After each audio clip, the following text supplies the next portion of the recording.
Hello students, myself Anita Shokan and today we are discussing about monopoly. तो क्या होता है मोनोपोली? बाजार की वो अवस्था जिसमें सेलर क्या होता है, एक होता है। देखो मैंने पहले भी कहा था कि जब भी हम आपस में विभिन्न बाजारों का वर्गीकरण करते हैं, उनके अंदर अंतर करते हैं, तो वो अंतर किस आधार पर होता है? वो अंतर होता है विक्रेता के आधार पर कि विक्रेता कितने हैं। परफेक्ट कंपटीशन में हमने देखा था कि बहुत सारे विक्रेता होते हैं, वस्तु कैसी होती है? होमोजेनियस, समरूप होती है।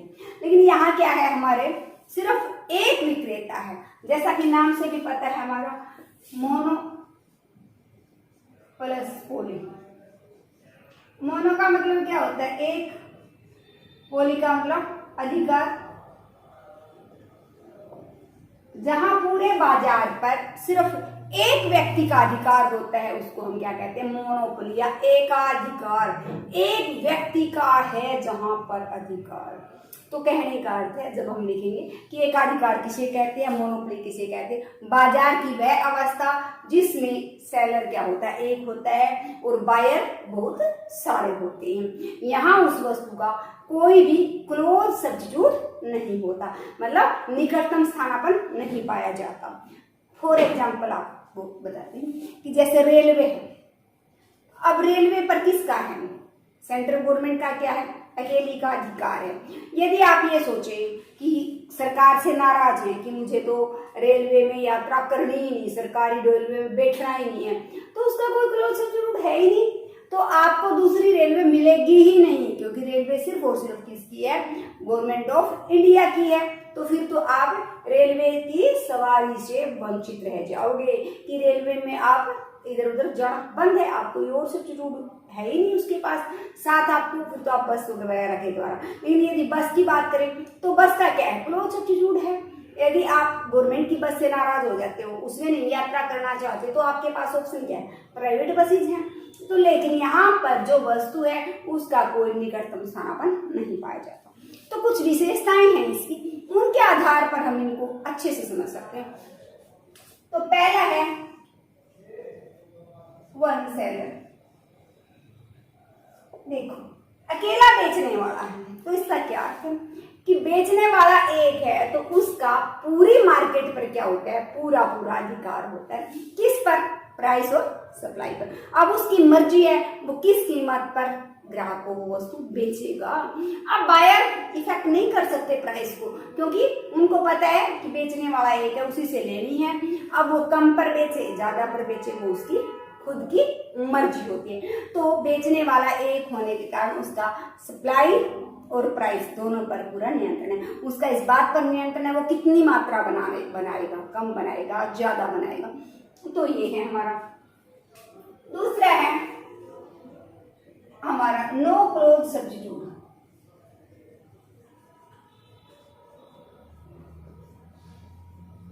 कोई निकटतम स्थानापन्न नहीं होता है सब्स्टिट्यूट जिसके स्थान पर उस दूसरे का हम प्रयोग कर सकते। तो ये एक ऐसा बाजार है जिसमें उस वस्तु का कोई निकटतम स्थानापन्न नहीं पाया जाता। वही उसको हम रिप्लेस कर ही नहीं सकते उस वस्तु को, उसी वस्तु को हमें यूज करना पड़ेगा। तो हमने एग्जाम्पल किसका लिया था?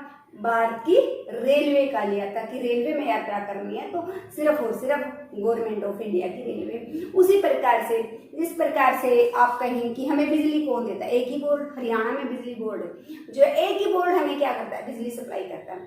फॉर एग्जाम्पल पूरी रात क्या है? बिजली नहीं आती, आप एसी में सोए हुए थे, मच्छर काट रहे हैं, एसी नहीं चल रही, पाएगी जब बिजली आई नहीं, तो आप नाराज हो जाते हो। नाराज होकर क्या होता है? मीटर को तोड़ देते हो। तो अब आप सोचो कि मुझे तो सरकार पूरी रात में तंग रहा हूं, मुझे तो ये इस बिजली बोर्ड की बिजली चाहिए ही नहीं, तो उसका आपको अब क्या है? बगैर बिजली काम चलाना पड़ेगा। उसका कोई क्लोज सब्स्टिट्यूट नहीं है। आपके माइंड में आएगा कि है क्यों नहीं, हमें जनरेटर से चला लूं। जनरेटर भी उसका कोई क्लोज सब्स्टिट्यूट नहीं है। क्यों नहीं है? क्योंकि वो एक तो शोर करेगा, फिर वो सारा दिन इतनी अक्षमता नहीं कि वो पूरी रात चल पाए, फिर उसके कॉस्ट भी हमारी ज्यादा होती है, वो इतना सेफ भी नहीं है, वो क्या करेगा? प्रदूषण भी फैलाएगा। उसके बाद हम ये सोचें कि हम सोलर पैनल लगवा लेंगे, तो वो भी उसकी भी अपने कुछ लिमिटेशन होती है कि वो बारिश के टाइम में काम नहीं कर पाता वगैरह। तो इस प्रकार से हम कहेंगे यदि बिजली ही यूज करनी है है तो हमें एक ही बोर्ड जो हमारा बिजली सप्लाई करता है उसी की बिजली पर डिपेंड रहना पड़ेगा, कोई क्लोज सब्स्टिट्यूट नहीं है। फिर है हमारा third, price maker and price taker.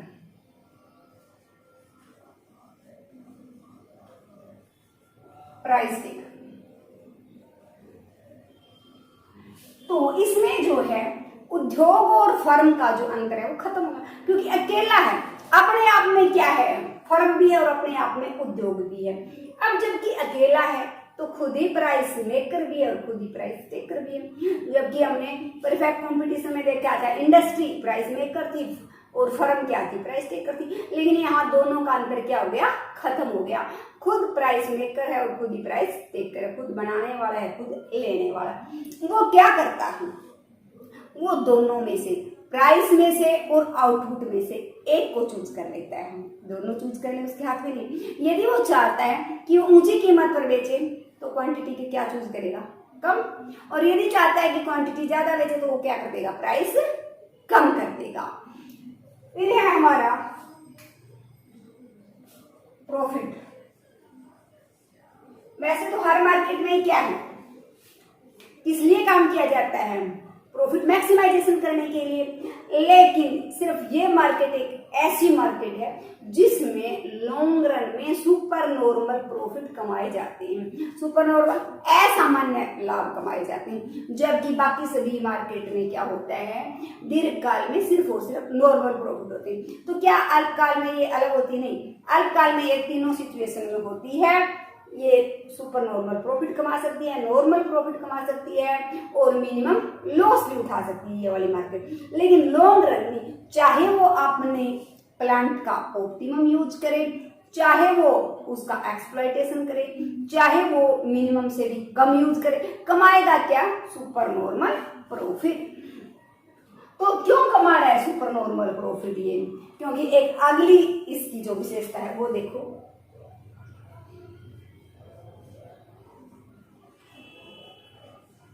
No entry and exit.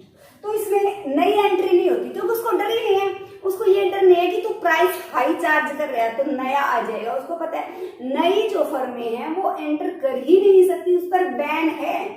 Ban किसने लगाया, वो सरकार लगा सकती है, वो खुद के तौर पर भी हो सकता है, तो वो अभी हम देखेंगे। तो ये हमारा, हम कह सकते हैं कि सुपर नॉर्मल प्रॉफिट कमाने का मतलब ही ये है कि उनको फियर ही नहीं है, उनको डर ही नहीं है कि कोई नई फर्म उद्योग में प्रवेश कर जाएगी। वो निश्चित है कि कोई नया तो आ नहीं सकता, अधिकार तो हमारा ही रहना है, तो हम कुछ भी चार्ज करें, लोग लेंगे तो हमारी वस्तु, उनके पास कोई ऑप्शन ही नहीं है। तो इस प्रकार से इस मार्केट में क्या कमाया जाता है, सुपर नॉर्मल कमाया प्रॉफिट कमाया जाता है। नो एंट्री एंड एग्जिट, न तो कोई पुरानी फर्म उद्योग को छोड़कर जाएगी और नई फर्म एंटर करेगी, क्योंकि सरकार क्या करती है, जो फर्म ऑलरेडी एग्जिस्ट है उसको सपोर्ट कर रही है, उसको छोड़ने नहीं देती। और नई फर्मों के एंट्री पर क्या होता है, बैन होता है। अब बैन कई प्रकार से हो सकता है। एक तो बैन होता है कि सरकार नयों को काम करने का लाइसेंस ही जारी ना करे, कि नए जो उद्योग हैं उनको लाइसेंस ही ना दे, वो एंटर ही ना कर पाए। फिर कई बार क्या होता है कि जो रनिंग हमारी इंडस्ट्री है वो इतनी कम कॉस्ट पर वस्तु को प्रोड्यूस कर देती है कि दूसरी उसके सामने टिक ही नहीं पाती। फिर कई बार काम करने का जो तरीका टेक्नोलॉजी है वो सिर्फ उस एक फर्म को पता है, दूसरियों को पता ही नहीं है, तो वो मार्केट में उसके सामने टिक ही नहीं पाती। तो इसके साथ साथ ये भी होता है, कई बार क्या हो जाता है, प्राकृतिक एकाधिकार हो जाता है कि वो टेक्निकल जो नॉलेज उनके पास है उसके आधार पर जो कॉस्ट है वो इतनी ज्यादा कम कर लेती है कि कोई उनके आगे टिक ही नहीं पाता। इसके साथ साथ सरकार भी क्या कर देती है, किसी विशेष फर्म को नई प्रोडक्ट लॉन्च करने का अधिकार दे देती है, उनको कोई नया आविष्कार करने का अधिकार देती है, बाकियों को वो अधिकार नहीं देती। तो इस प्रकार से हमारे क्या हम कह सकते हैं कि एंट्री क्या है, पूर्ण रूप से बैन है, नई फर्में उद्योग में प्रवेश नहीं कर पाती। तो निश्चिंत है सुपर नॉर्मल प्रॉफिट कमा रहे हैं। इसके बाद जो हमारा है प्राइस डिस्क्रिमिनेशन।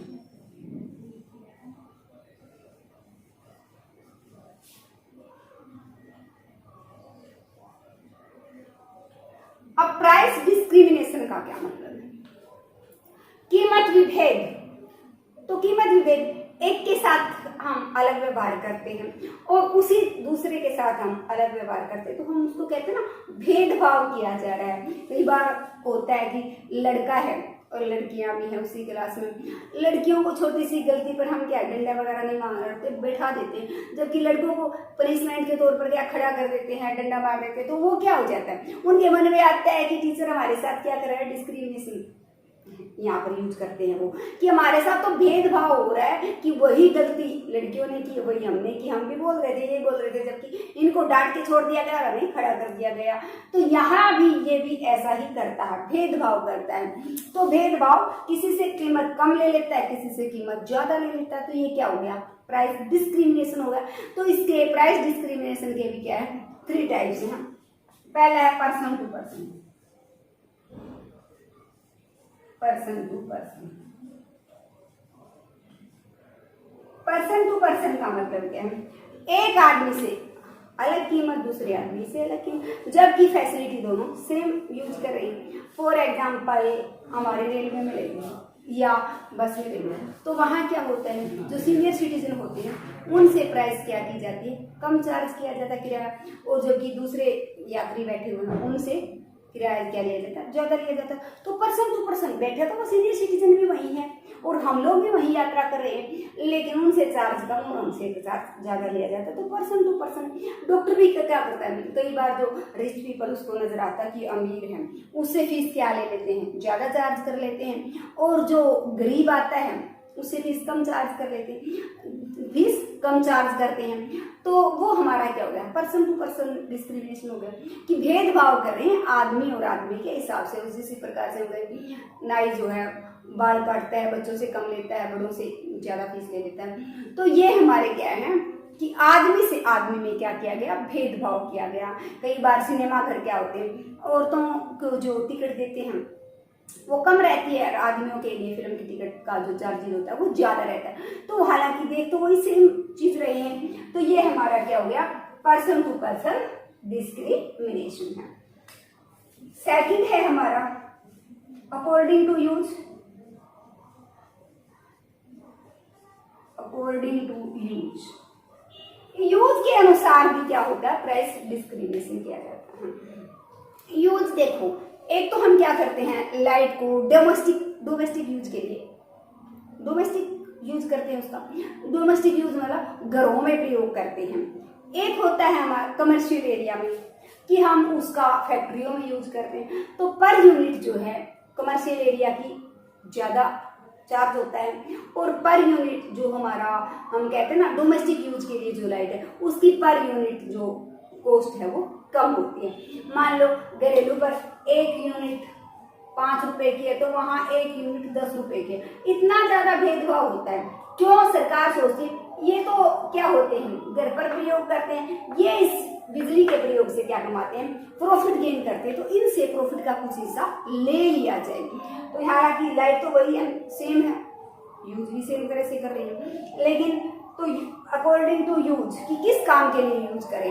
यदि आप किसी कमर्शियल पर्पज के लिए, व्यापारिक पर्पज के लिए कर रहे हैं, तो पर यूनिट जो चार्जेस हैं वो ज्यादा होते हैं। और यदि हम अपने हाउस होल्ड में, घर में उसको घरेलू उपयोग के लिए लाइट का प्रयोग करें, तो पर यूनिट चार्जेस क्या होते हैं, कम होते हैं। अकॉर्डिंग टू यूज है।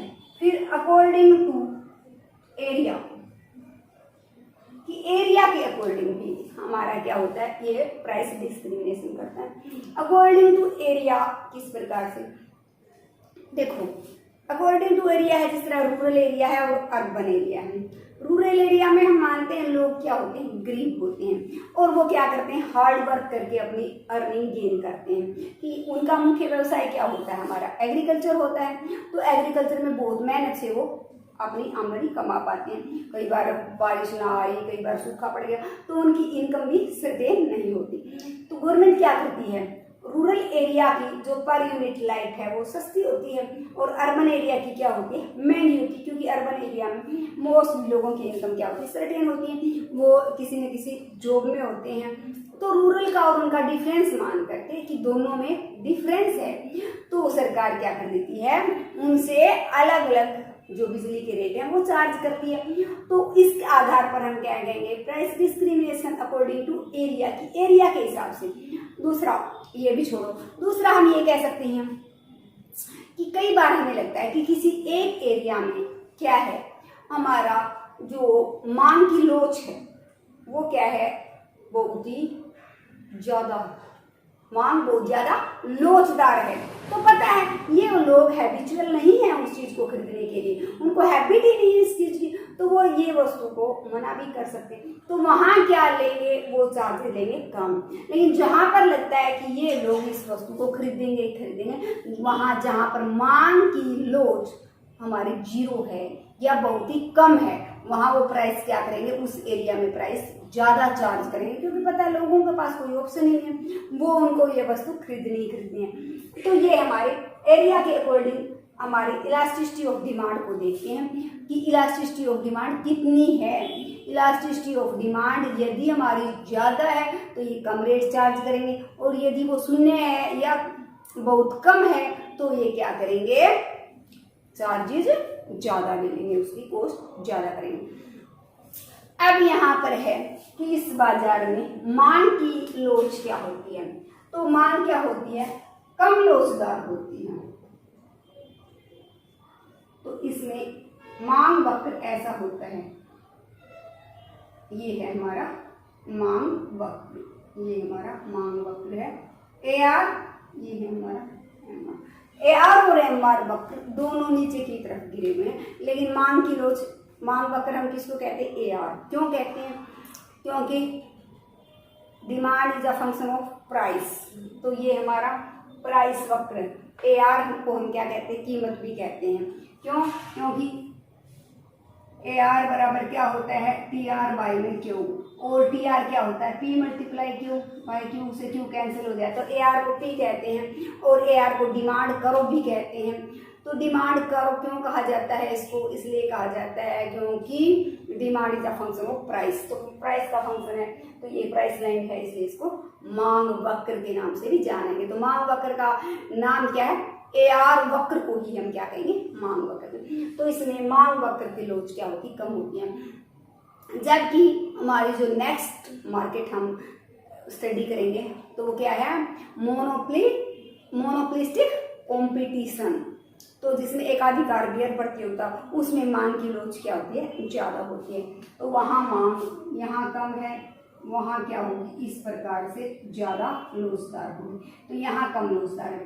तो इसका क्या अर्थ है कि यहाँ पर प्राइस सेम नहीं रहती, यदि वह ज्यादा क्वांटिटी बेचना चाहता है तो प्राइस को क्या कर देगा, कम कर देगा।